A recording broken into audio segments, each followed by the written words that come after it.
Welcome to Whatcha Making, a podcast about sharing ideas and connecting with the maker community. Your hosts are Alex Adams, an engineer turned furniture maker of type. Hate furniture and an alien pretending to be a woodworker. Alex Duffey of Duffey Woodcraft. What you're making is proudly sponsored by Next Wave CNC.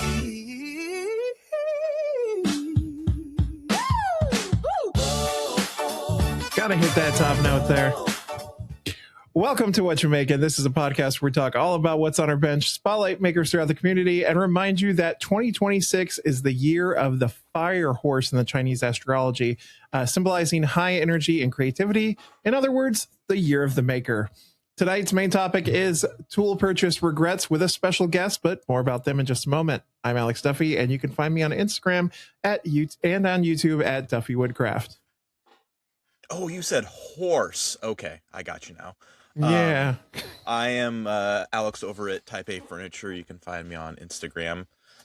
Someday I'll eventually post some stuff to YouTube once I actually start editing, which is everyone's worst nightmare, I think. I'm surprised you hit those high notes, Alex. That was some great singing that you did there earlier. Yeah, thank you. I've been practicing. I've got a good AI coach. Nice. Well, you know who else hits our high notes? Maybe our patrons. Yes, our patrons. Okay. All right. So for those who want to join in on supporting this show, you can go to patreon.com/whatchamakingshow, or if you're just searching in the search bar, just What You're Making Show, you should be able to find it. And you can find any of the various tiers that we have there, starting as little as $5. What You're Making is proudly sponsored by Next Wave CNC. If you're looking for the best CNC on the market today, look no further than Shark CNC from Next Wave. 100% American made from Perrysburg, Ohio. Next Wave is the leader in desktop CNCs with sizes from a 1x1 all the way up to a 4x4. You'll find a machine that is right just for your shop. And they've got the 6th gen out now, right? They do have the HD6 that came out at the beginning of this year. It is their newest generation. And they have some like Valentine's deals going on right now, don't they? I think yeah. For some like various machines, they've got some like I can't remember what the time frame is on it, but some like you can get some add-ons included in it. For the month of February, for some of the machines, there are some free accessories that are added with the site. Check out their website for more. I'll kick that off again. So our guest tonight, if you're watching on YouTube, you've already seen his lovely face, but tonight's main guest is known around the maker community for his skill in Vectric, proficiency all around maker machines, an avid Magic the Gathering player, a frozen CO2 laser tubes, and the secret third host of the What You're Making podcast. It's Patrick Genzel. How's it going? Hey, Patrick, how are you? I love all the Foley you're adding to this. Oh, yeah, absolutely. All the fun sounds. Love it. So tell us a little bit about yourself. Well, I am a lifelong maker from Northeast Pennsylvania. Anytime I introduce myself to someone new, I'm from Scranton, which is where the office takes place if you've ever watched that show. So that's always how I let people know where I'm from. But yeah, I'm a lifelong maker. I'm a lifelong maker.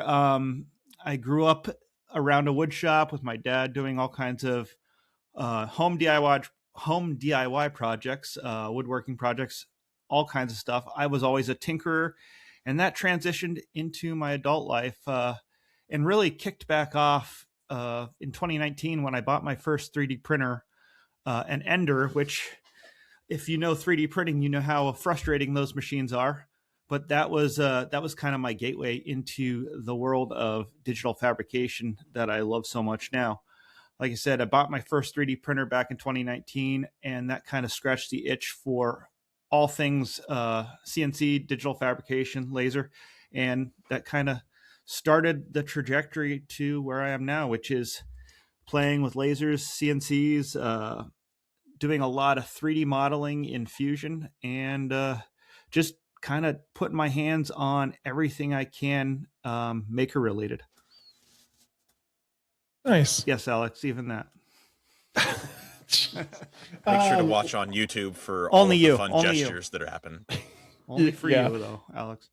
I mean, I did borrow that sleeping bag and tent from you for the time that I went to Maker Camp. So That's true, but you couldn't hack being out in the cold. oh, I did just fine. You ended up in a camper. Hey, that Rightfully was so. offered to me when it actually started raining. Hey, camper's better than being in the tent. I agree completely.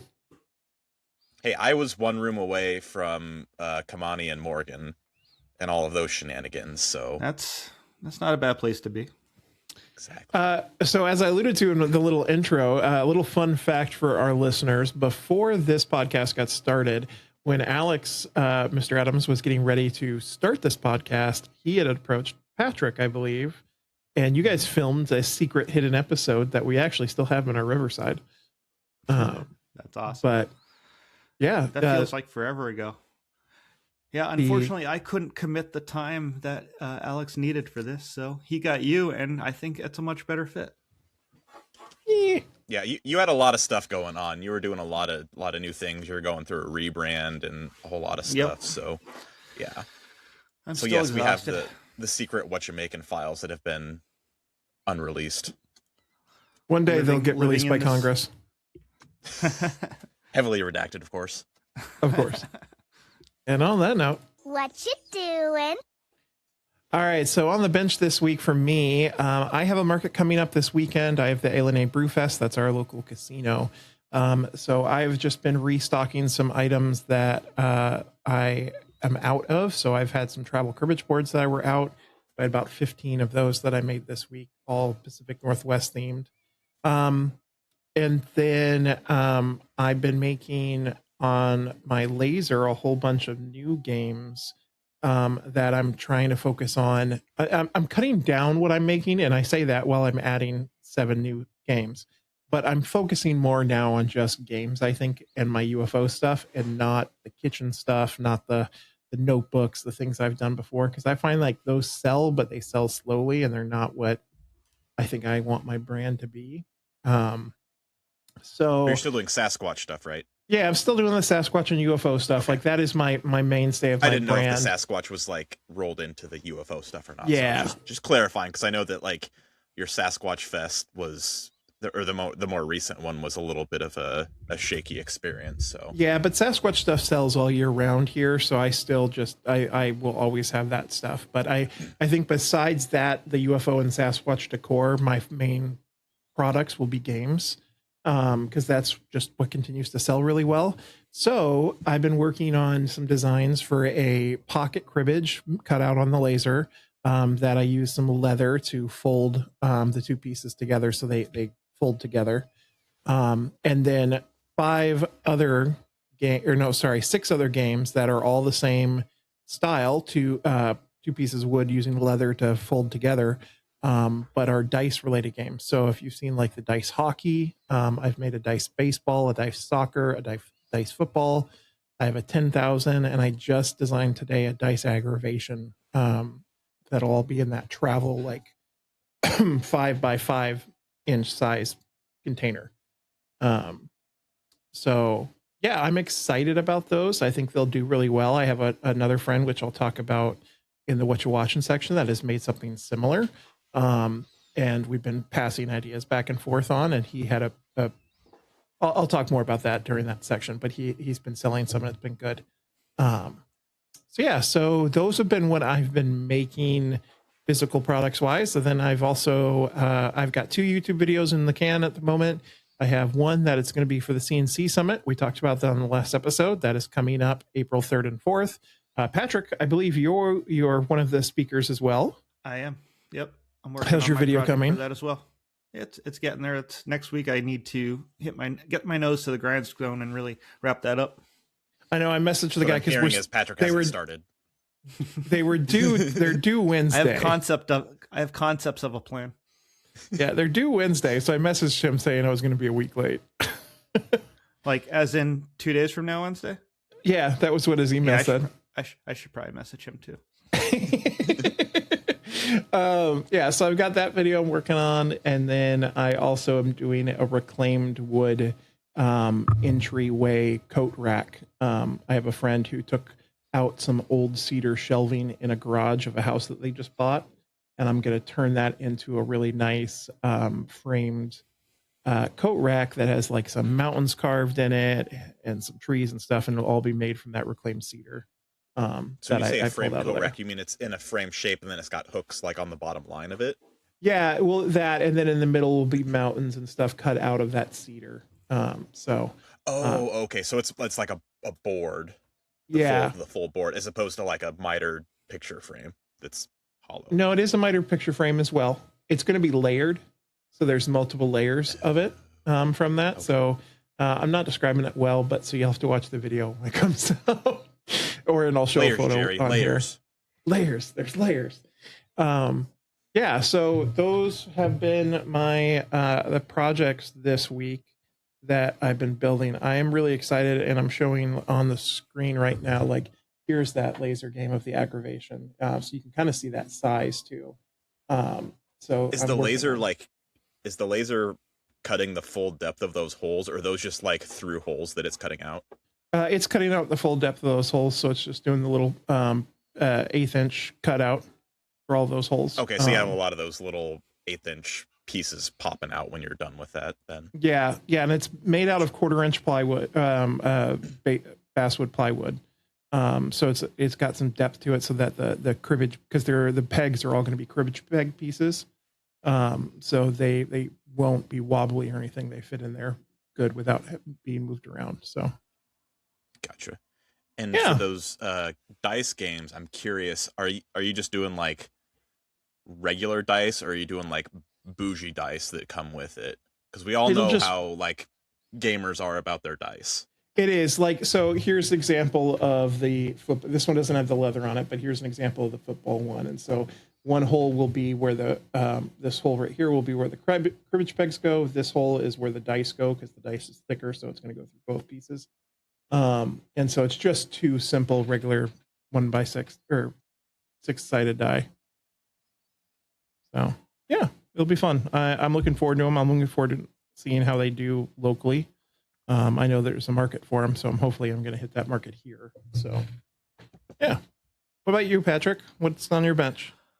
Well, I was joking and saying that I you can't say what's on your bench. That's trademarked. Oh yeah, it is. Oh yeah, sorry. What you making? I was joking and saying I had concepts of idea, but yeah, I am currently working on my my video for the CNC Summit. I'm also working on a YouTube video specifically for my YouTube channel about NFC tokens in 3D prints. That's gonna be a really cool video. I did one last year on how to, and this is going to be more an expansion on that idea and what you can do with NFC tokens inside of 3D prints to make them interactive. I actually am working fake on stuff. Yes. No, not NFTs. NFCs. NFCs are near field communication. Yeah. Yes, I know what an NFC is. Sorry, I thought you said NFT for a sec. I was like, wait a minute, this is interesting. So it's funny you mentioned that. So when I did my video last year on how to put an NFC token in a 3D print, I had a back and forth with myself. Like I split the screen so it looked like there was two of me in the video, and I'm doing the throw to introduce the video, and I say NFC tokens, and then I'm in the background by my 3D printer. I yell, "Did you say NFC?" And then I start going into this whole like shtick about NFCs. But yeah, I'm working on that now. I just got a router lift sent to me from a company that I'm currently getting set up. So I'm going to be doing some short form content on that.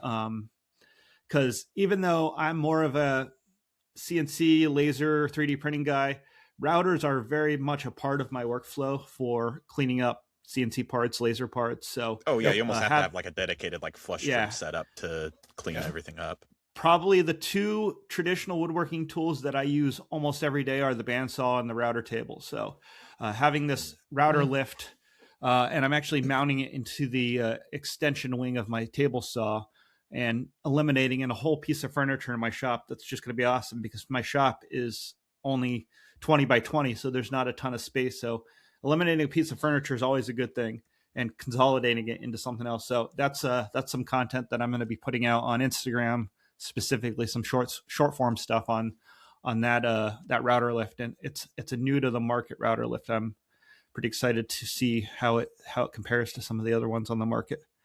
Nice. In addition to that, I also just recently got a new laser from Thunder. I got their Aurora Light fiber laser.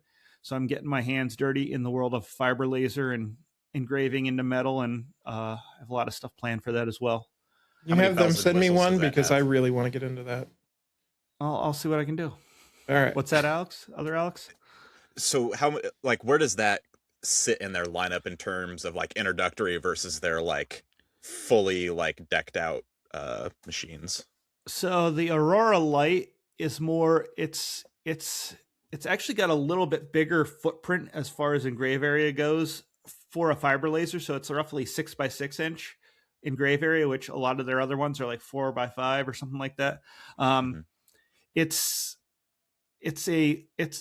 more on the, I wouldn't say budget, but it's kind of sits in the middle of their fiber laser tier.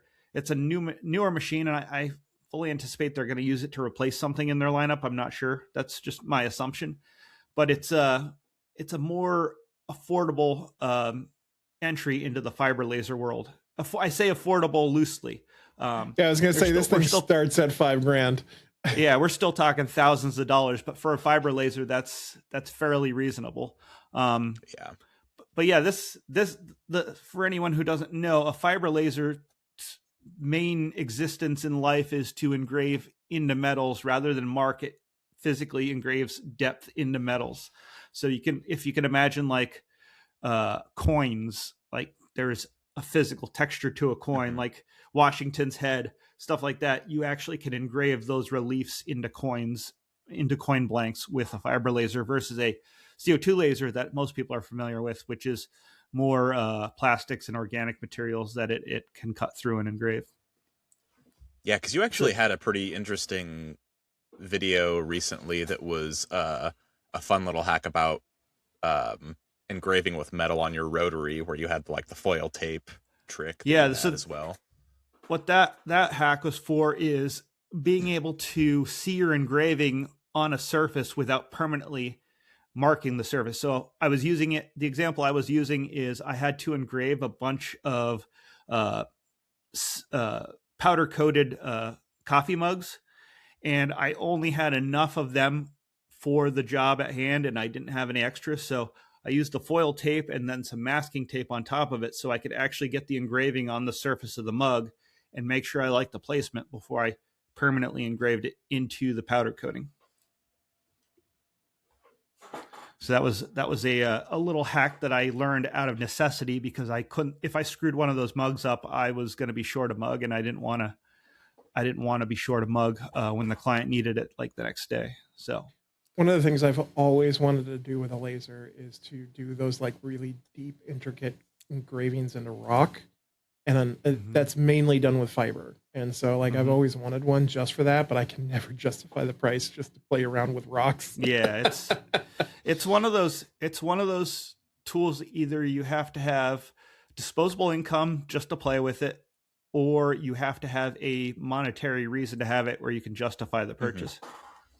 And I'm sure they pay for themselves if you've got the monetary reason and the throughput to do it, because absolutely. Because like I think is a fiber laser what? Because there's some people that are out there making like the like maker I don't know, challenge coin coins. is it?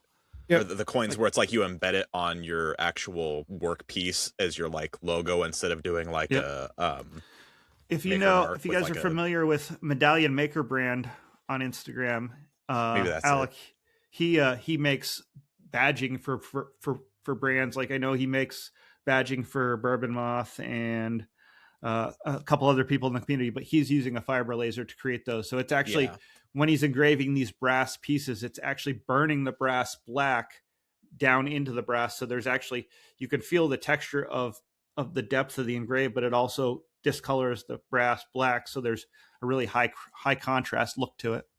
And you can actually control the color that it does, right? So yeah, to a certain that degree. also. So if you're using a MOPA laser, which is a different type of fiber laser, you can actually control the color like to a pretty substantial degree between blues, greens, reds, whatever. And what it's doing is it's hitting the metal at different wavelengths, I believe, and creating that color differentiation. So that's a type of fiber laser. It's a little different than what I have, but it fundamentally, it's kind of the same concept. It's just using a different wavelength, I believe. Yeah, and the cost entry level on those starts in the tens of thousands for those. Yes, yeah, they're pricey for sure. Then, in addition to that, I've been really deep in the world of playing with electronics. I just put out a video on YouTube where I created a desktop focus timer using an Arduino and some other components and 3D printing to create an enclosure that I had designed in Fusion. And my whole reason for doing this is, one, it was a reason to play with electronics, and two, focus is one of my struggles in life. So having the apps on the phone just doesn't work for me. So I wanted to create a desktop single purpose device that I could press a button and it starts ticking off lights for a 25-minute cycle for I just focus for 25 minutes. And then when that light flashes at the end of the cycle, then I know I'm done with that burst of focus. So that was something I just put out. I actually have it right here. This is the device, and it sits on my desk. There's an Arduino Nano inside, and it's got this ring of lights that for every minute it opens or it turns on a new light over 25 minutes, and then it counts down for 5 minutes for the rest period of that focus block. Makes me think of the Mr. Fusion on the Back to the Future car. Oh yeah. So that was part of the inspiration for the aesthetic of that. So yeah, that's what I've been up to. A lot of different things, all tertiarily related. And the YouTube that's still pushed through on Crafted with Machines. Yep. Is that right? Yep. Everything I do on the internet now is all crafted with machines, except for your Etsy, which is Pine and Print. Yeah, that's my one. Yeah, so I've got an Etsy for Crafted with Machines, and the focus there is all 3D printed or laser cut tools that help makers. And Pine and Print is my kind of more like what Alex is doing with bespoke products. Yeah, more consumer related things. Exactly. Yep. Nice. Well, the walnut dining table continues to trudge on for me. So I got the pieces cut to width on the couple of pieces that I had to leave wide that were filled with epoxy, where they had the cracks that went the full width. And I'm pretty happy with how the epoxy fill went. There's a couple of spots where it had some issues, but overall it's not going to be, since that's on a cut line that's going to be a glue line, it's not an issue, because there was this one weird crack that there was the main crack that went all the way through, and then there was one that kind of it looped down, but it didn't go all the way back up at the top. So it was exposed on the bottom, but it didn't make it all the way to the top surface. So there was a little nested bubble in there, which is, like I said, it's not a big deal because that's going to be all within the glue line. So overall, I'm pretty happy with how the epoxy performed on where those cut lines were. So everything seems to be fine in that regards with those pieces. And then the other thing that I'm doing is I've been working on swapping out some material for that project, because I need walnut for the actual apron of this table. And I think I'm going to be subbing in some other material that is not actually from that tree for that project. So this was a literal treated table type project. Because this is a discussion that I had with the customer, was I knew that there was going to be some sort shortages of material So I told him that I'd be filling in some material in a few spots. And I'm like, I think the apron on this one will probably be one where I fill in with some other material.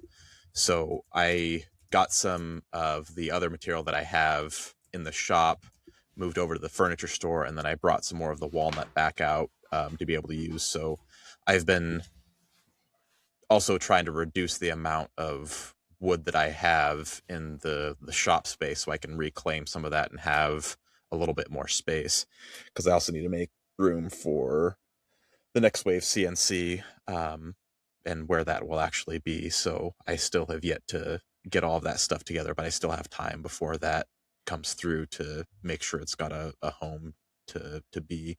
And I do also want to clean out some of that space so then I can leave the render laser out a little bit more, because I do want to use that a little bit more here soon. Do you have a dust collection in that area?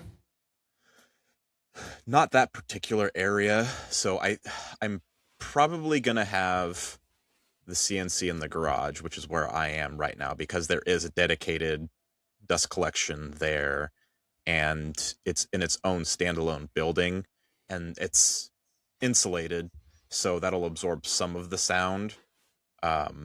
So that's probably where it's going to live. So I've also thought about if I need to leave the router table in here, or if I want to move the router table back into one of the basement areas.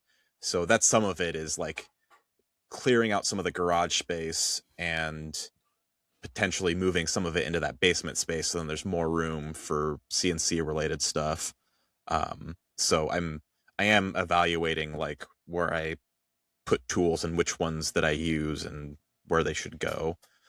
If you can afford it, I would recommend getting just one of those, like a Shop Fox or Win or whatever, wall mounted dust collectors, and just have a dedicated dust collector only for the CNC.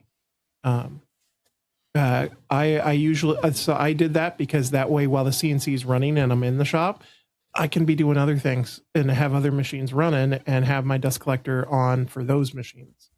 Right. And that's kind of the idea with the garage, is that honestly, I'm not in the garage very much. And so the dust collector in here rarely, if ever, gets used. So it would be just fine. The other thing too is that I do have 2 Festool dust extractors. So I could have one set up if I really wanted to.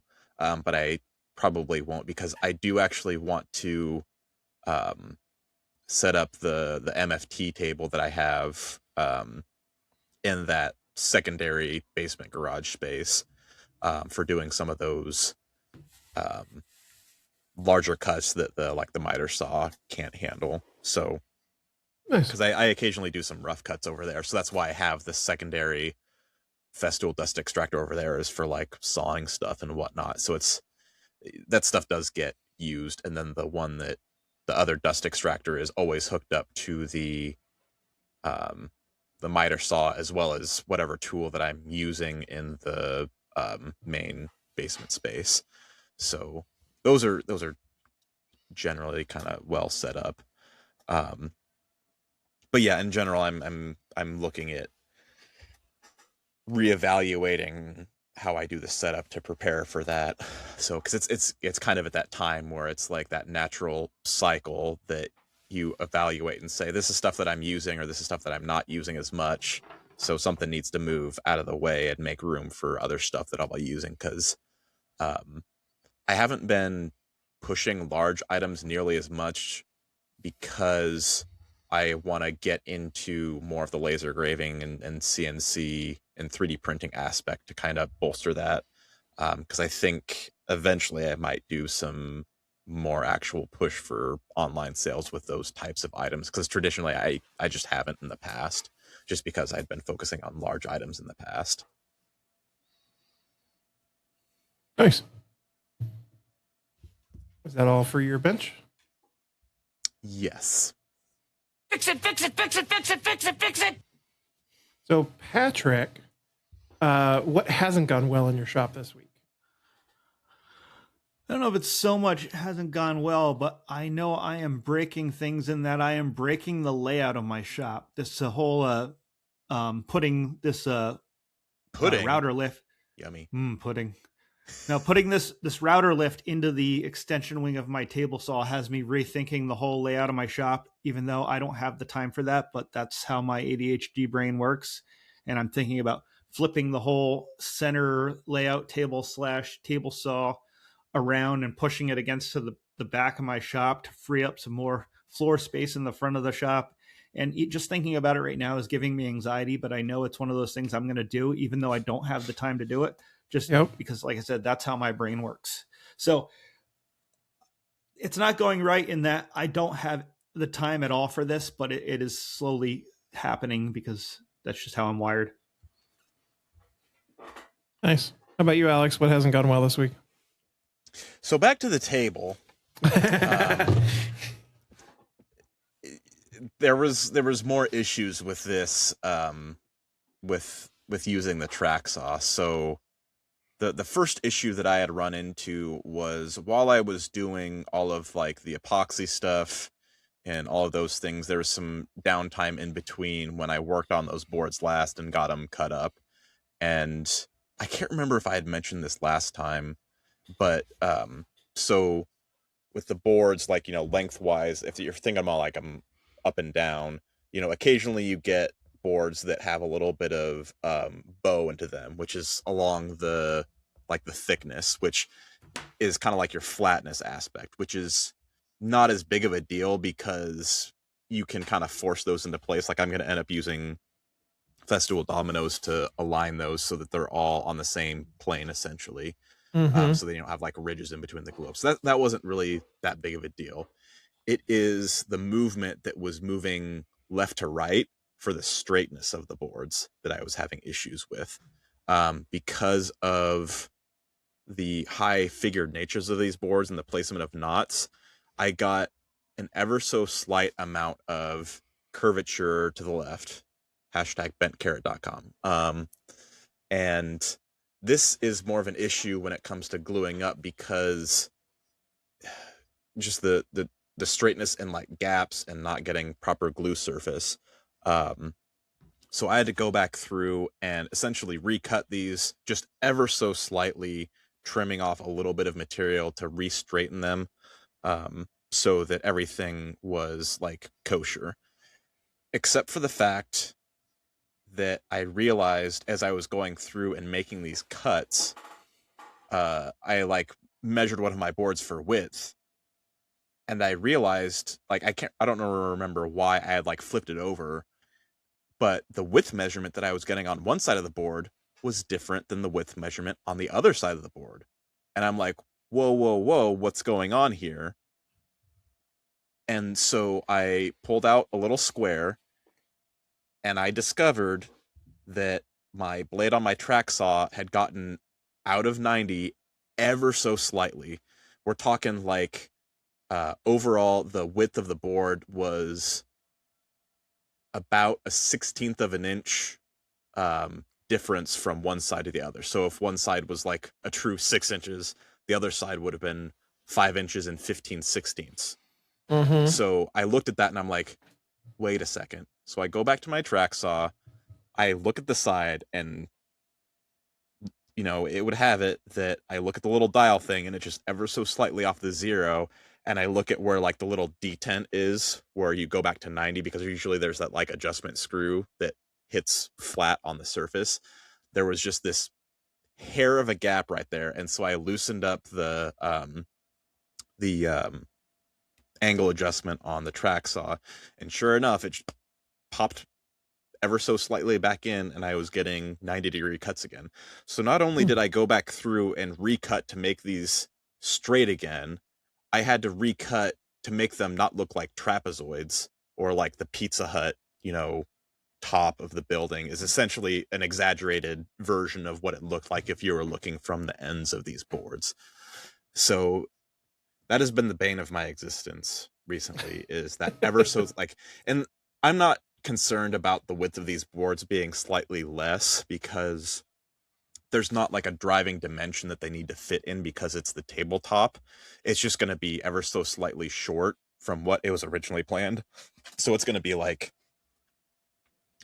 an inch to 2 inches shorter than Right. what was originally planned, which is not like it's something that I haven't talked to the customer on it, but it's something that when I talk to him, it's one of those things that comes up where it's like, yep, something came out of square. I don't know if the tool got dropped and it went out of square because of that, but I mean, I could have tried to roll with it, but you would end up with poor glue joints because you would have to essentially smash those together because you would end up with a gap on one side and contact on the other. I might have been okay if they were like complementing where they were like opposites and you had like a slight angle to it and they were made it up that way, but they were definitely not. So it was just one of those things where it's like, I'm just going to get them nice and square. It'll be okay. It everything gets trimmed up. And the nice thing is I went and I trimmed on the side that was the narrower side. So then my track, I could just lay it flush on the one side and then it would essentially cut almost nothing right next to the track, but then down further towards the bottom of the board, it would take off the extra that was at that slight angle. And I had also actually recently just replaced that sacrificial plastic strip where that essentially zero clearances on that track saw track. Mm-hmm. And I rushed and I shouldn't have done it this way because I also cut that like an inch short than the actual track itself. So when I laid it out, I was like, like an inch short and like, God freaking dang it. So I ended up putting that on like one of my shorter other tracks. So it still got like partially used. So there's still a little bit of stuff that essentially went in the trash. But what I should have done is I should have used my connector set to connect to another track so that the entry point was also flush. Because for those who don't use track saws a bunch, there's essentially 2 contact points. And if your track saw is not fully on the track, you can have a little bit of wobble. So if you're starting all the way from the edge, you might be out of alignment a little bit because it doesn't have that second contact point engaged yet as the track saw is going through. So I have a little bit of a spot that's like ever so slightly off, and it makes me so upset that I put a new thing on there and I didn't do it properly, and I'm so angry with myself. So I know I'm gonna eventually put on some new stuff, but it's good enough for now. But yeah, it's been a lot. It sounds like it.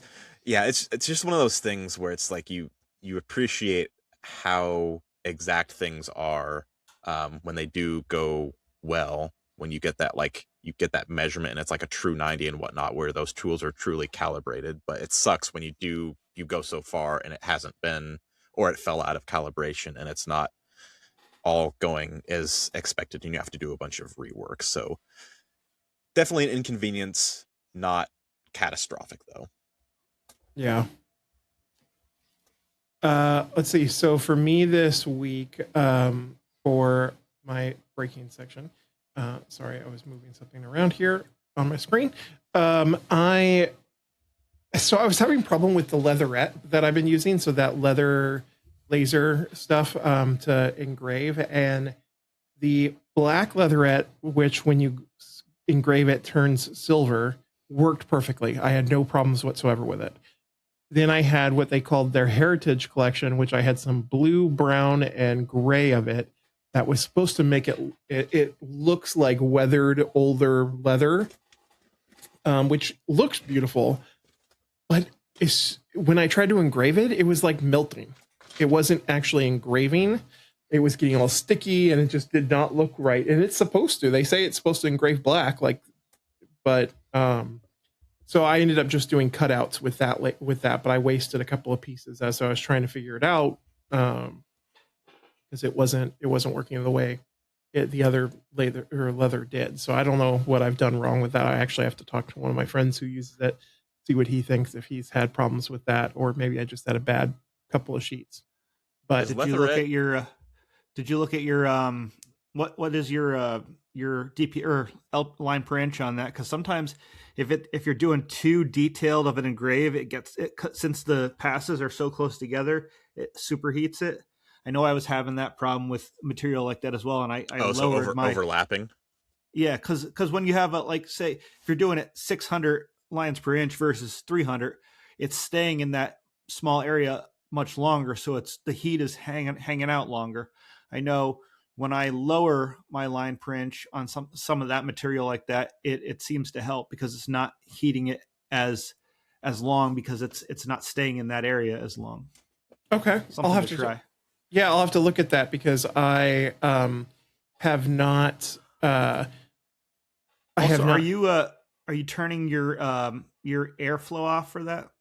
Your Yes. What do they call that? Yeah, okay, because that's another thing that'll do that. If you have your air assist turned on, it will cause issues too. Yeah. Yeah, and like I said, the black one, no problem whatsoever. It was just this Heritage brand. Yeah. So I don't know. The plastic blend is probably a little bit different, and it's not handling the heat as well, I'm guessing. Yeah. So is that leatherette? Is that like a faux leather, or is that like it's it's a faux based. leather. Yep. Oh, okay. When you first mentioned that, I didn't know exactly what you meant by that. Yeah, it's plastic based, and it has a little foam underneath it to give it that little push, just like real leather has. So, yeah. So let's see. That was the stuff that wasn't going well. I also, I will say, Engage. My midlife crisis has engaged, as I've been joking around with my wife. So a lot of you know I've been getting my sleeve done on my arm, and I've been doing a whole bunch of tattoo stuff. On Friday, I decided to pierce my ears because why not? So I did both my ears. My wife was getting a tattoo that day, and they were having a 2-for-1 sale for Friday the 13th, and I was like, "Yeah, let's do it." So, yeah, I told my wife, happiest little boy at Claire's. Yeah, it wasn't at Claire's; it was at our tattoo shop. But I told my wife, I'm like, I was gonna say, Claire's does tattoos now. Yeah, right. This must be my midlife crisis. And she's like, well, it's cheaper than a convertible. So, which is fine because I don't want a convertible. I like my truck. But yeah, that's what I've been breaking.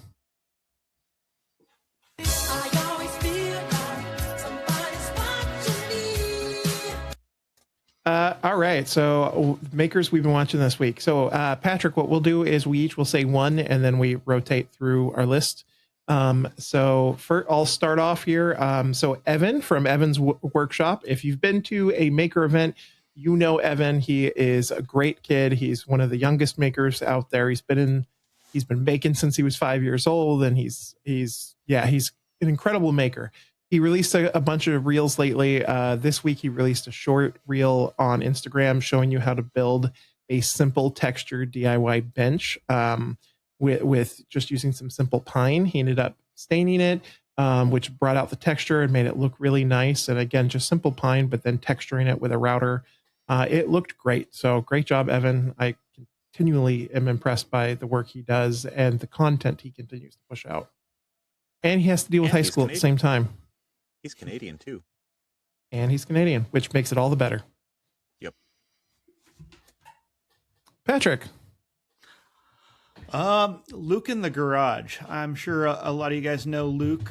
He's been putting out a lot of the stuff that he's been designing specifically for 3D prints. And the thing that comes to mind right now specifically is the little vintage style marquee that he made. It reminds me of going to the drive-in movie theaters when I was a kid. It's one of those little signboards with like that you slide the letters into, like say tonight only, and it has the arrow on it with the bulbs for the lights inside the arrow.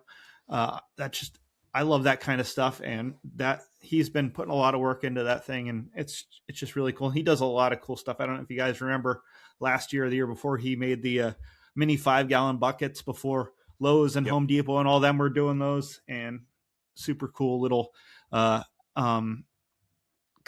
little 3D prints that don't serve a lot of purpose but are really fun. Nice. Alex? Okay, the first one that I have is from M. Jury Woodworks, and so they referred to it as a shaker-style candle stand, which I think is a variation of a side table, and it has this beautiful marquetry, because I think it's a lighter wood that's the top. they probably said, I'm guessing it was probably maple or something close to that, but they have this marquetry inlaid where they've got this like tree branches with blossoms on it, and then a little bird on there. I don't know if it's a finch or what species of bird it is, but it's just really wonderful. Like, it's the right amount of detail for that piece where it's not so much that it overwhelms you, but it's enough that it's got it just draws your eye to it. So very well done piece. Nice. My second one is, I wanted to shout out Paul from B's Boards. So Paul and B are makers on the East Coast. They specialize in board games made from laser and CNC. I've got to know Paul more working with him in Andy Bird's coaching group that I'm part of. And he's actually the person I got the idea from for the new laser cribbage boards and dice games. He has a new version. This was the first market he brought the baseball version to. And thanks for fixing my spelling there in the notes, Alex. as I'm reading your these dyslexia notes, Alex pains me so much. Yeah. Anyway, so they had a show this weekend and it went really well. They sold a lot of the new games. So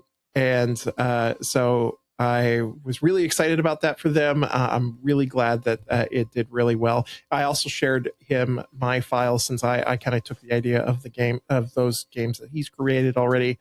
I shared my file with the new versions I've created, like the hockey and the aggravation, with him. So that way he can not have to design his own, and he can take my file and make them himself. So, but I was really excited for them to see that their market went well and that they brought some new products to market and they seem to be selling. So hopefully they sell at my market too. But yeah, Patrick, your next one. 3D DIY Dave just put out a reel where he's working on this commission he got to recreate this art piece, but it's too big for his 3D printer. So he quickly shows you how you can take a 3D printed object, split it, and put connectors in it right in Bambu Studio. And I think that's just a super handy tip for making sure that your multi-piece prints line up. And a lot of people I've noticed this past holiday season have got 3D printers for the first time. So all these little handy tips are super helpful for people. And that was one that I haven't done myself. I knew it was a functionality, but just seeing how easy it is, it's super cool. And Dave shares a lot of great information like that. Yeah, I need to check that out. If I remember correctly, he also changed the infill settings to be lightning, and he like put it down to like almost like 0 or something like that too, right? Yeah, to make it print much faster. Yeah, and did he increase the wall thickness on it as well because it was such a big piece? Or like I the don't know wall off layers? the top of my head, but that would make sense to me. Because then essentially it's just like a hollow shell, because with it being it's non-structural, it doesn't need a whole lot of stability. Yeah, the lightning only provides structure where it's absolutely critical for the print to work. Yeah. Awesome. Excuse me. Next one that I have is Mark Robson, 1962. So he made this really cool call it a sofa table or a hall table, you know, the really skinny ones that you put in the hallway or on the backside of a couch. So the interesting thing that he did on this one, it's a slab style one, but it also had staked legs on it.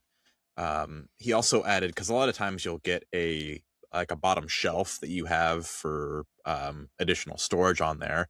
So he did essentially like a horizontal like ladder rung on the bottom of it. It just looks cool. I can't remember if he was putting plants on it or what all he was going to be putting on there, but it's just one of those things where it's like when you scroll by, it just really catches your attention, where you're just like, you don't commonly see that type of shelving on there. So, I mean, and it was also just very well executed as well. So I thought that was pretty awesome. Nice. My next and last maker to shout out is Adam from Bodvin and Sons. So I just got introduced to Adam through my chat Instagram group that I'm part of for the Pacific Northwest makers, and he just got added to the group.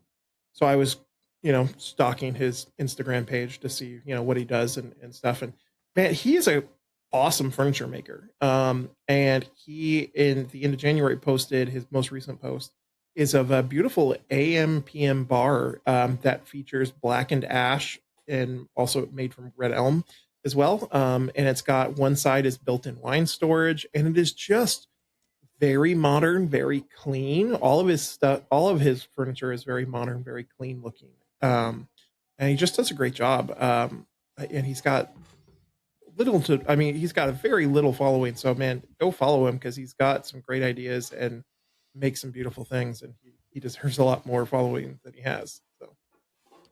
And remind me, for an AM PM bar, I just haven't heard that terminology before. Is that just like a general bar that's in like the kitchen area, or? Yeah, so it's basically a not totally a wet bar. The idea is that it's kind of like a hutch that is also a bar.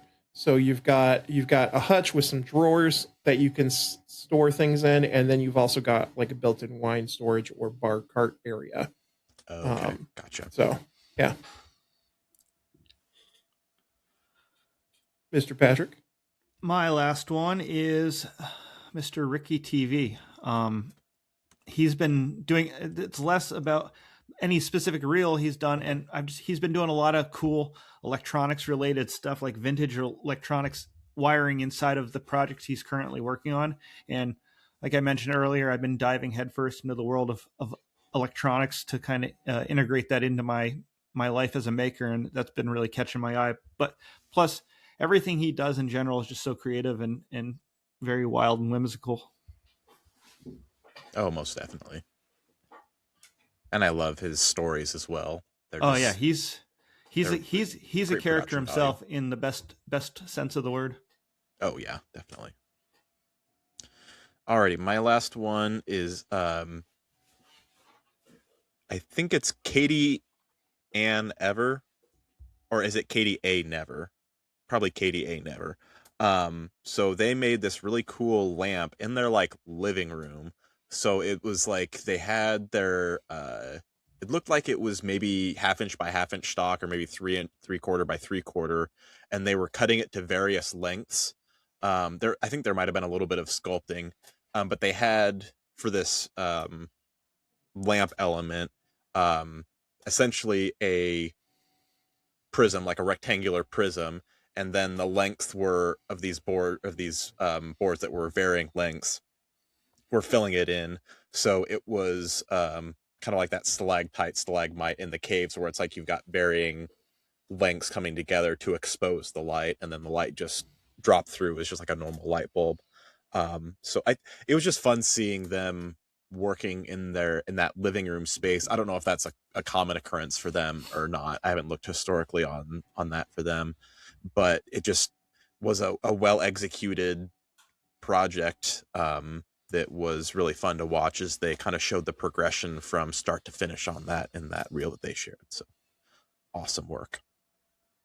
Nice.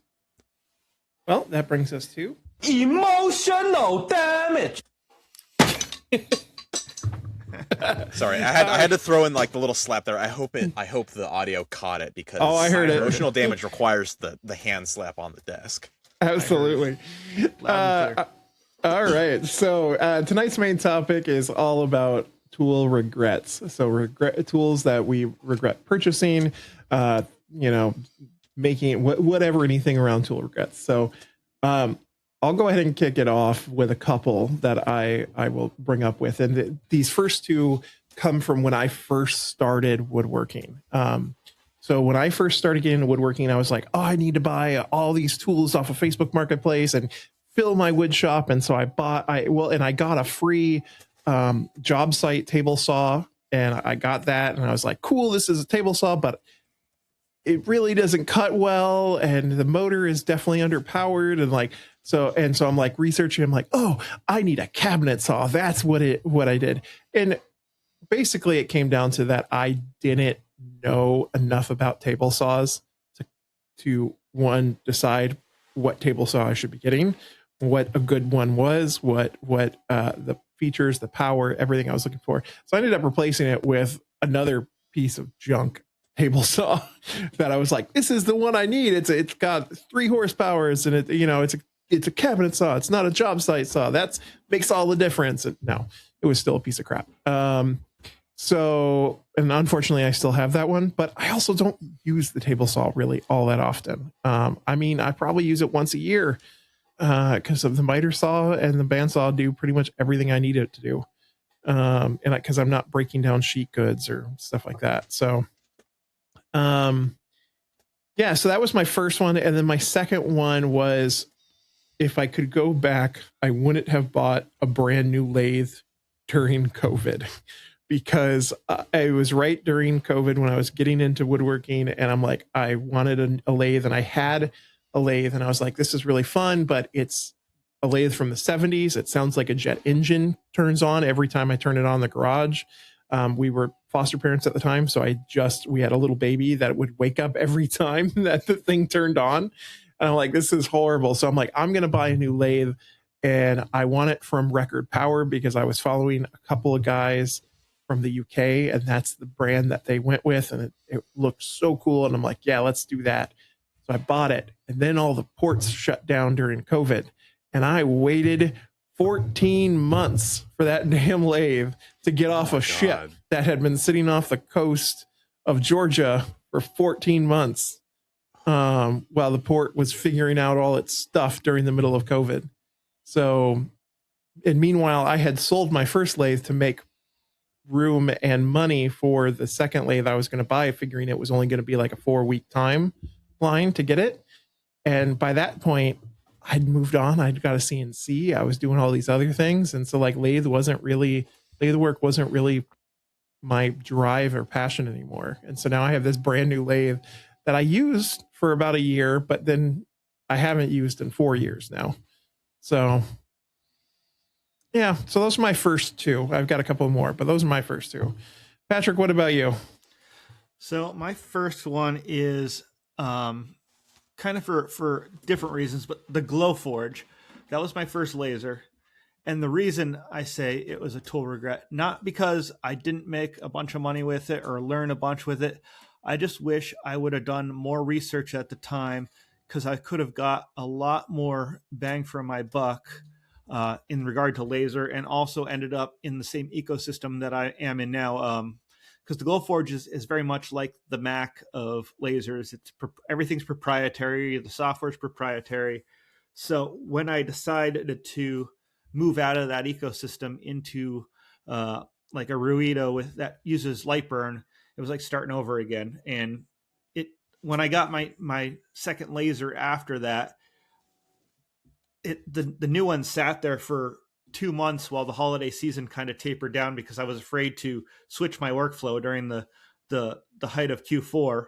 And I think if I would have did the research early on, one, I could have got a much more powerful, much bigger laser than the Glowforge for less money, and then been in the ecosystem that I'm in now, using Lightburn as my software to drive it.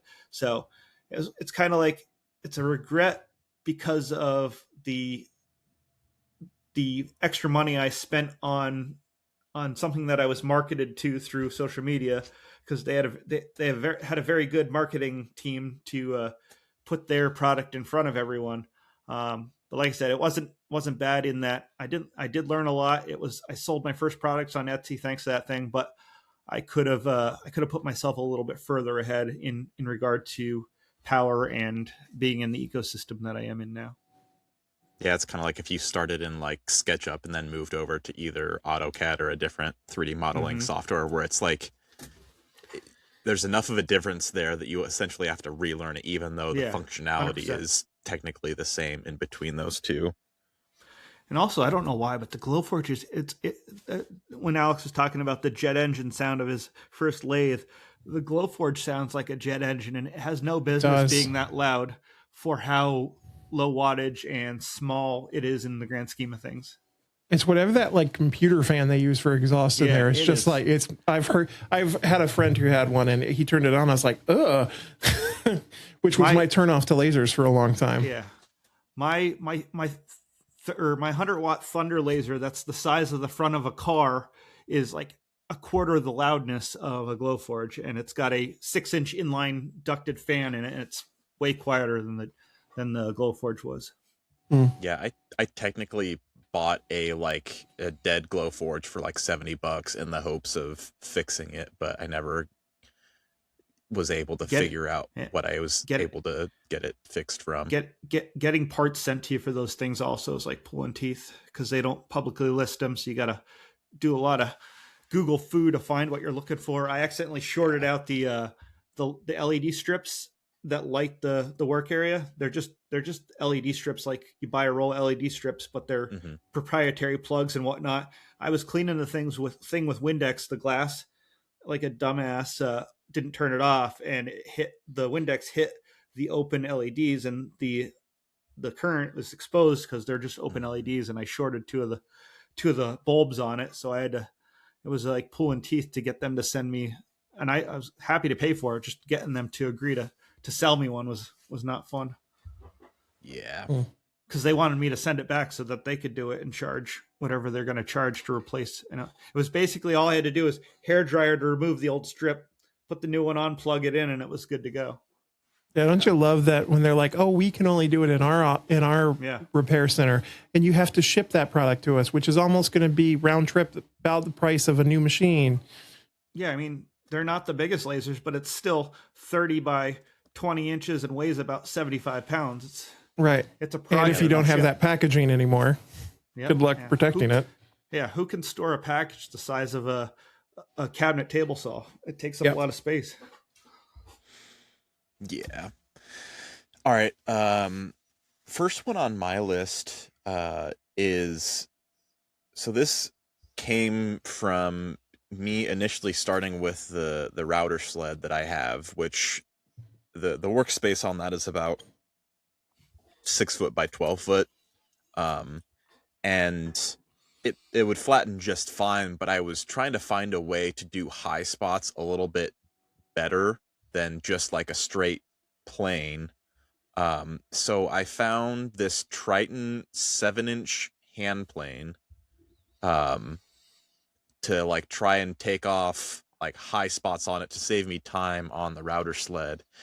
And I think that thing is just for what I was trying to do with it, it was kind of finicky with especially something with like a 7-inch wide blade, because this is basically like 3 straight knives is what it's using for this electric hand plane. And because I was like, okay, more width, more registration points, it should be better, but it just, I don't know. I think I also have a like, just don't work well with like electric hand planes, because there's like some people are like really skilled with them and have gotten good with them. I have not. And honestly, trying to do that and trying to find some like high spots on slabs that need flattened that are rough sawn, I was just like, you know what, for the amount of extra time that it takes to do maybe one extra pass on the router sled, I don't think it's worth the effort anymore.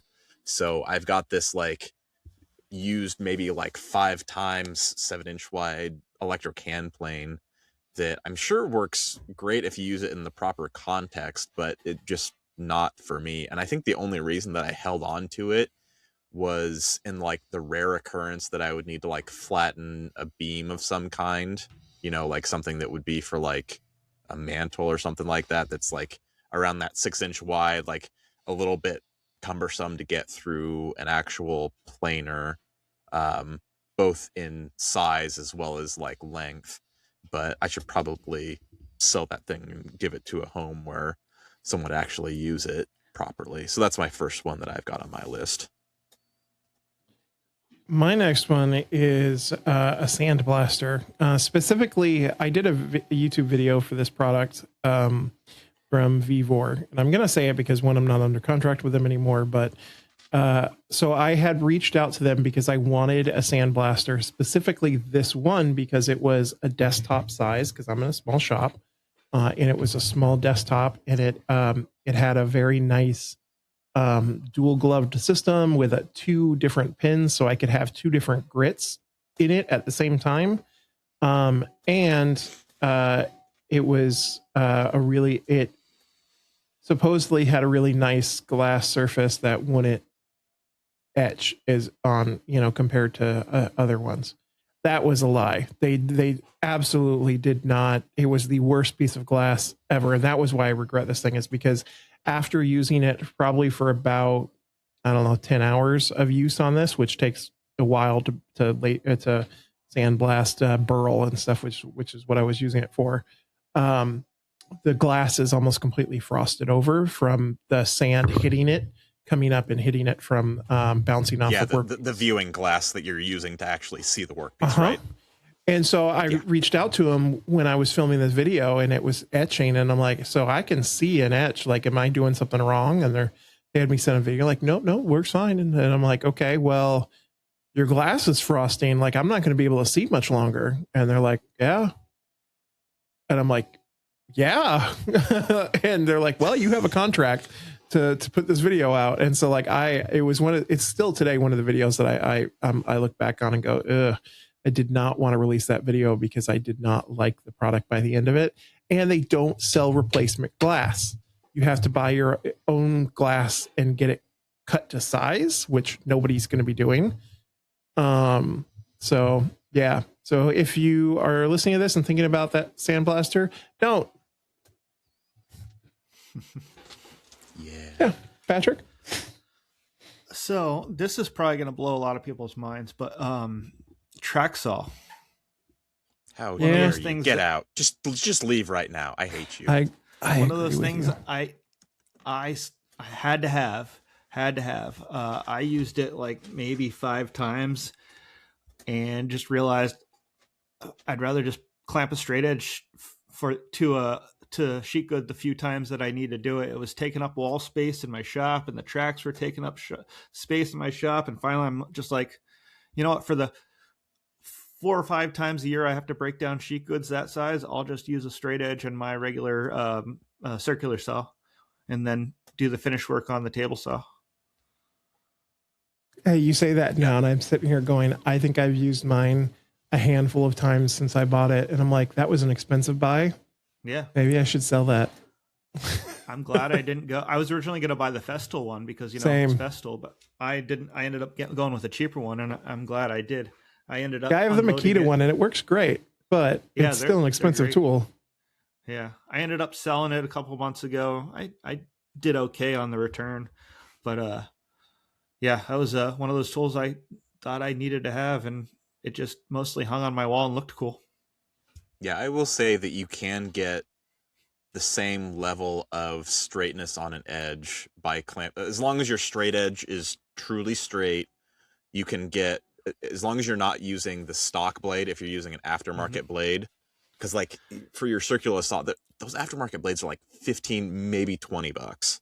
Yep. And they cut super duper clean. So you get a really, really nice edge on that. The only trouble is it's a little bit more difficult placement wise to like line up the blade for like more exact dimension. But like you said, if you're going to be using your table saw to clean it up after the fact, you're fine. With the size of shop I have, or in the summer I'd take it outside and cut it. I was just getting it close, and then so that it was a manageable size piece of material, then I'd run it through the table saw for the final dimension. So it was like, I'm not even doing final measurements with this thing. I'm just getting it to a size that I can schlep up onto the table saw, and that's where I'm getting it down to final size, because I know my Harvey with the nice fence on it is going to get it dead on dimension wise, and I don't have to worry about the fence walking like the table saw or the track saw track may do if I'm not paying attention. Well, that's you just need to get your medication right for your ADHD for that to be better. I guess you're right. You know what? I'm going to retaliate just because you said track saw on that one with my table saw. Because I am, at least for my setup, the track saw makes more sense for me, and I've gotten accustomed to what I can do with it.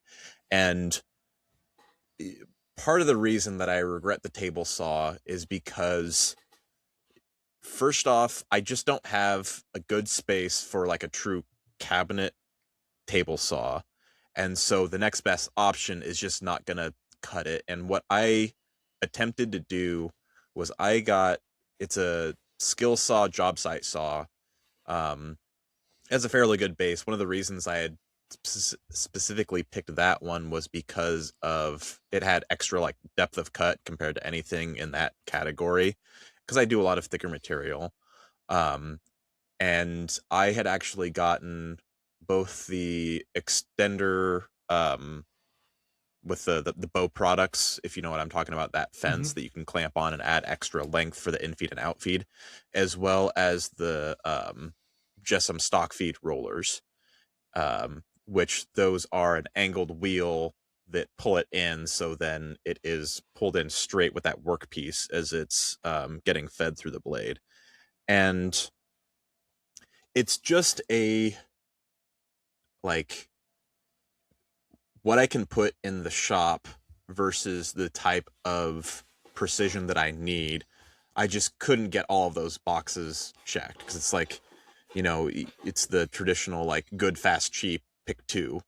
And this was one of those scenarios where like I couldn't get what I needed out of it. And so, because I don't doubt the precision of a good table saw, it's just I can't get that type of table saw in the footprint that makes sense for me.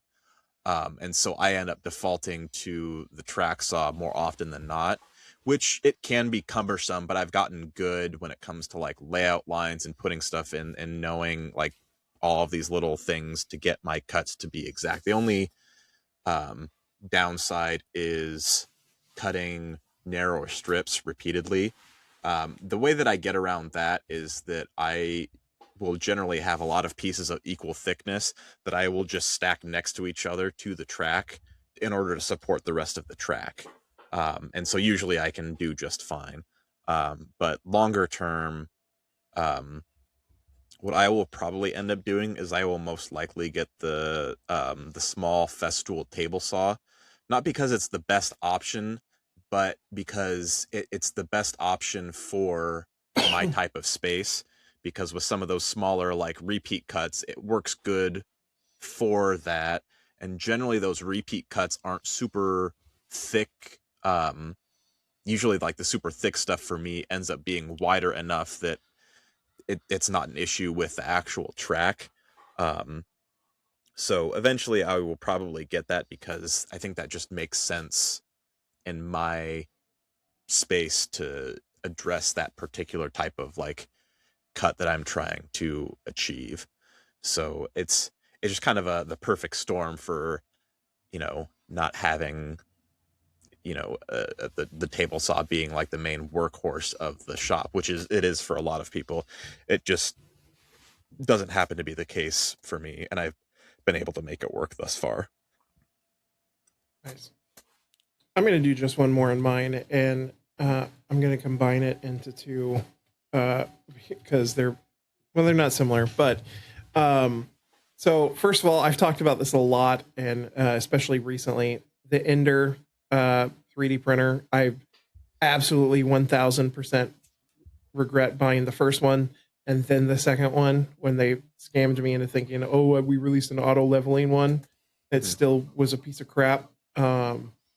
And now I have the Bambu, and my God, what a difference. So that's one. And then the other one is actually my current laser from One Laser. The machine itself is great. I don't have a problem with the machine. It works great. It's a workhorse. I've been putting it through its paces this last year. The company is who I'm not a fan of, and I can say that because so I was there. I pre-ordered it the day it was released, and I was like the third order that came through. And then when they started shipping the pre-orders, I got mine a month after people who had ordered a month after me had like got it. So they didn't go in order. And so then I was like asking their support team, like, hey, what's going on? And they're like, oh, so sorry. Yeah, we're going to do some compensation. We're going to give you some money for how long it took, because they were also, by the way, 6 months past their original estimated ship date, which I understand happens, but it had been a lot longer. And they're like, yeah, we'll compensate you. We'll give you some stuff for the website so you can buy some spare parts and stuff. And then I never heard from them again. And I like reached out multiple times, and they were like, yeah, we decided not to do that. Like, but you, what? Like all these issues I had, and you said you were going to do it. Now you're saying we just decided not to. So LOL psych. right, yeah, like man, it made me very upset. And so as somebody who works with companies on a regular basis, like Next Wave, and who I have a wonderful relationship with, and I absolutely love working with, to have a company have that bad of a customer support and that bad of a rep, and especially when you're brand new and you're trying to get influencers to market your product. So yeah, so I go to use my machine, and like it's a great machine and I like using it, but every time I turn it on, I'm just like, I should have gone with the Thunder. Yeah, I can't say enough good things about Thunder and the people there. Granted, that being said, I do work with them, but they're great people. At least the people I've been working with are great people, and I love their machines. So, anyways, Patrick.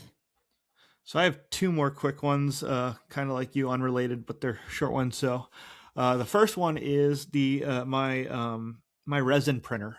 I had grand dreams of subscribing to creators on Patreon who make D&D models that you can sell as a person who prints. I had these grand dreams of signing up for these Patreons and printing all these D&D models and just selling tons of them on Etsy and whatnot. And that never happened. And the fumes wear it off, right? Yeah, the fumes wore off. And the results are beautiful. It's a great machine. It's just one of those things that just doesn't fit into my business model or even my content model anymore. So it's sitting there collecting dust. I actually bought some models that were designed for resin just for my own purposes that I need to get it fired up and print them just to say I used the thing in the last year and a half, because it's just been sitting there collecting dust. The resin's still in the tank from a year and a half ago, so that's probably going to have to get dumped out and scraped clean. But yeah, that was one of those things where I had all these grand monetary plans to monetize it, and that never happened. And the other thing is content creation related, and that's the full-size gimbal that I bought a couple of years ago. Back before like the small handheld stuff was really good, I bought a big DJI Ronin S. It was like their first like semi-handheld one. I remember that. Completely impractical to carry around, but it was much smaller than like their professional ones.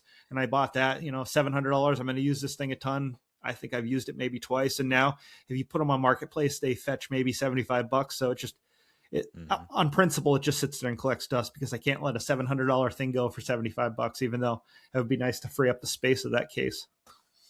Yeah, it reminds me of, did you remember seeing the Instagram ads for it was like a little camera on wheels, or like a stand that would move around for you. Like it looks really cool, but you're like, what in the hell would anyone actually use this for? Yeah. It's probably way worse than what you were. Yeah. Unless you're making like cinematic films, you're not going to use something like that. Yeah. And now I'm using the DJI, the Osmo Pocket 3, and I use that thing every single day, 15 times a day. It's almost made up for the money I spent on the DJI Ronin that I bought years ago and never used. So, yep, that's my main camera as well. Yeah, I have thousands of dollars of high-end Sony cameras that just collect dust because this thing's just so easy to use. Yep. All right. Do you want me to wrap up the last of mine, or do you have more to go through for each of you guys? That was my last. Nope, regrets. I'm sure there are plenty more, but. All right, so another long-winded listening to Mr. Adams talk for no. Okay, first one that I have, this one was one of those scenarios where you find something that's just like that much better, and then you just don't use it at the original one anymore. So this was this was the first jointer that I had gotten. So it was a little 10-inch benchtop jointer from Wahuda was the name of the brand. There's a lot of different other brands that Sorry, Wahuda? Wahuda. That's not real. You made that up. What? Google it. Google me, bitch. So there's several other brands, like I think Q-Tech is another brand where it's the exact same form and factor of it. I think the fact that it's a name brand that nobody has ever heard of before in existence, period, says enough about that regret. It's not that the tool is bad. It was just that what I had gotten after that was better. So it was a decent jointer. It had carbide inserts. They were not helical or spiral or anything like that, and it did decent. Not you would notice a little bit if you had like figured woods, which I do a decent amount of figured woods on there, where you get like maybe a little bit of tear out in there. But I had come across the Grizzly benchtop joiner planer, the 12-inch one, that I use all the time, and it's not the best, but it's the best for this, like the setup that I have, because again, with my setup, it's hard to get like your traditional like full-size woodworking tools.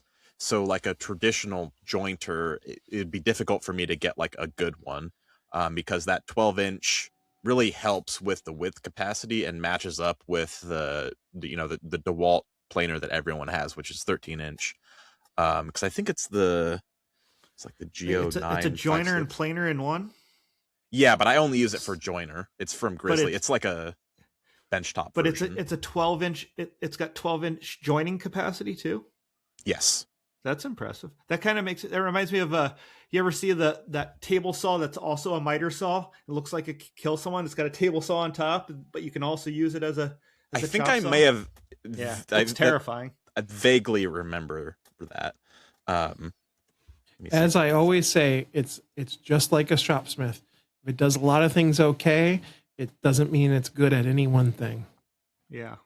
So it's a very interesting tool. Once I was able, because I did have a few initial troubles with getting that Grizzly jointer up and going, but once I got it set up and I got the outfeed and the infeed tables set up, it's been working just fine. And it does pretty darn well. The only thing that it doesn't do well is the second face jointing. It has that like really crappy jointer fence that all benchtop jointers have. So I just rely on the track saw for getting my secondary face, because usually the secondary face, that track saw can handle the depth, because it's a TS75, which I can get over 2 inches of cutting depth with that. So it does just fine. So that was a scenario where I found something better, and so this other jointer has just been like collecting dust, is like well, I'll just kind of hold on to it in case the other one like has an issue and I have to like buy a new one to replace it, and I need something in the meantime kind of like scenario, which I don't know. But anyway, this the one that I did end up getting, the model number is G0959 for you, Patrick, because I know that you're all about it. Because obviously you were awestruck by the size. The only other downside to it is it has corrugated. The bed is corrugated, but it is aluminum. So the nice thing is you don't have to really worry about rust and that stuff. But the corrugated stuff can be funky occasionally. But overall, it's pretty good. Like I do 8-foot boards on it. Oh wow! Yeah, my so joiner's old enough to drink. I think that's how old my joiner is. I have a 2005 Grizzly 6-inch floor model. Oh man, 2005. Oh, I just had an old moment. Yeah, I'm 41 now, so I'm 40. I will be 40 this year, but dude, I was out of high school already in 2005. I graduated high school that year. My brother graduated in 05, so my brother graduated in 05.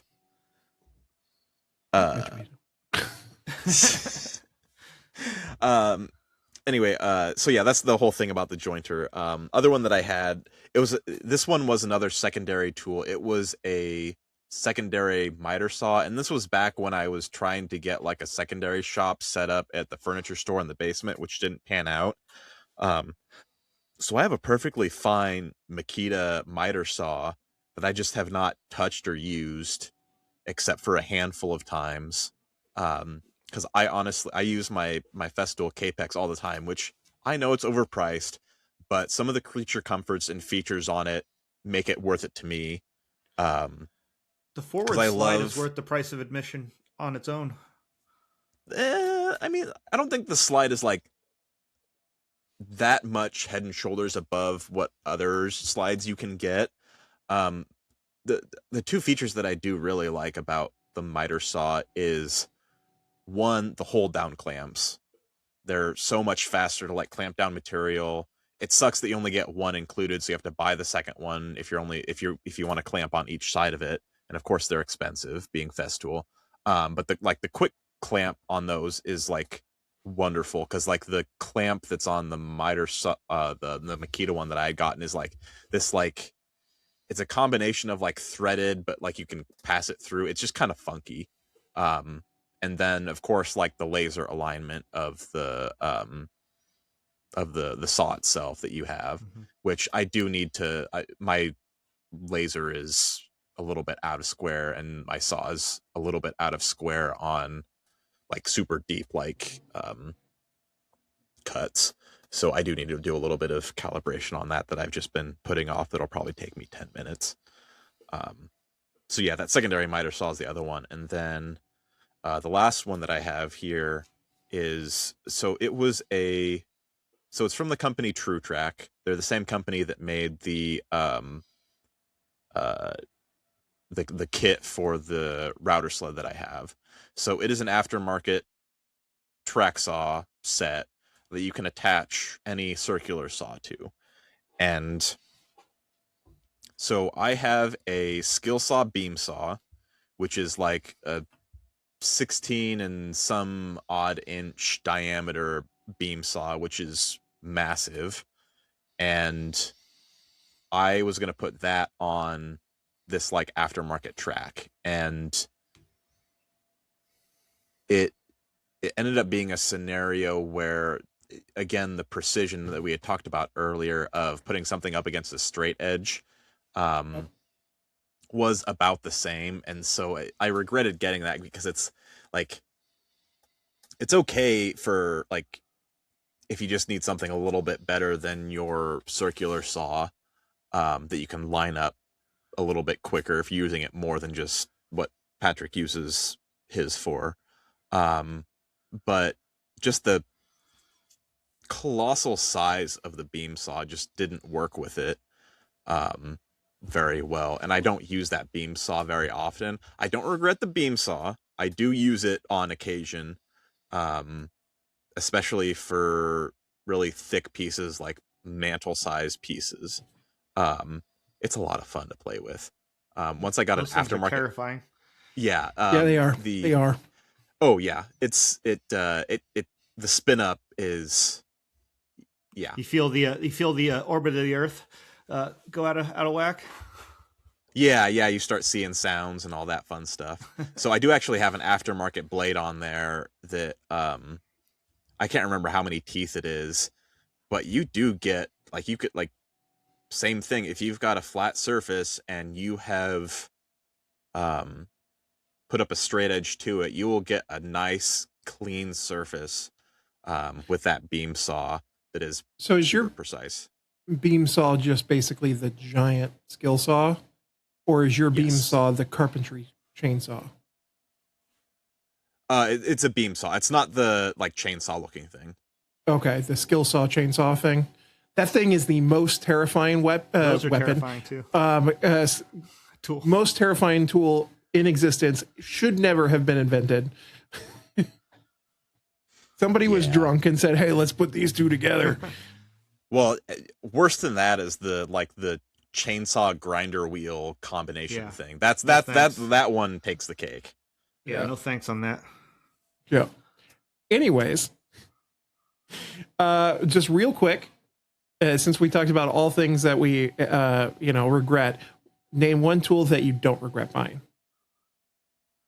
So in the same vein of the track saw, I was thinking about it while we were just talking now. The Craig AccuCut that you can drop a circular saw into to like rip strips off of sheet goods.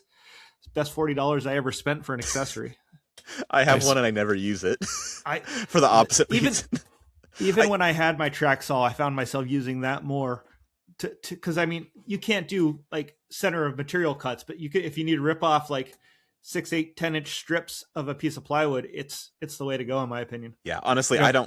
I really don't do very much with plywood, and that's partially why I don't use that. It is a nice little setup, only if you have it dedicated to a particular circular saw. Yeah. Once you start switching in and out of it a lot, you can screw it up pretty easily. Yep. So it's like you need to leave it on a circular saw, which for the price of circular saws, I mean, just have a dedicated one. Yeah, they're not expensive. Yeah. Alex, what about you? Oh gosh. I'm stuck between the Rotex and the track saw, the TS75. I was thinking you were going to say Rotex because you talk about it a lot. So yeah, I mean, honestly, like the Rotex is honestly the workhorse for me, and yeah, maybe I'll just stick with the Rotex because that thing has been awesome. I've had a few issues here and there, but usually it's like more of like a usability thing or something like that. But yeah, I use the crap out of that thing. So it's definitely, I mean, I have 2 of them, so they are definitely well worth it. And, I have definitely gotten my money's worth out of those items. yeah. Well, I will, not just because they're a sponsor, by the way. not because they're a sponsor, just my CNC Next Wave. That is my tool because it has opened up so many roads, and it's really the reason why my business is profitable. But on that note, good news, everyone. So events coming up, Sparks and Sawdust in Alabama, March 21st and 22nd. And remember, CNC Summit is coming up April 3rd and 4th. You can find my affiliate link on my Instagram, and I'm sure you can find Patrick's affiliate link on his Instagram. Yep. And then you can pit us against each other with whose affiliate link you choose. Exactly. Alex, do you have any news or events? No, I don't have anything news-wise. Just for those patrons that have been with us, I thank you guys for supporting the show, and for those who would like to jump onto that bandwagon, jumping on into patreon.com/whatchamakingShow, would greatly appreciate any new patrons joining our ranks. Patrick, thank you so much for joining us tonight. Where can people find you? Right now, biggest focus, you can find me over on Instagram. You can find me over on Instagram, Crafted with Machines, and over on YouTube, Crafted with Machines as well. Those are the places I spend the most time. Awesome. Well, thank you guys so much for joining us tonight. And remember, In case I don't see ya, good afternoon, good evening, and good night. good night, everybody. Night. Patrick, you should get a track saw.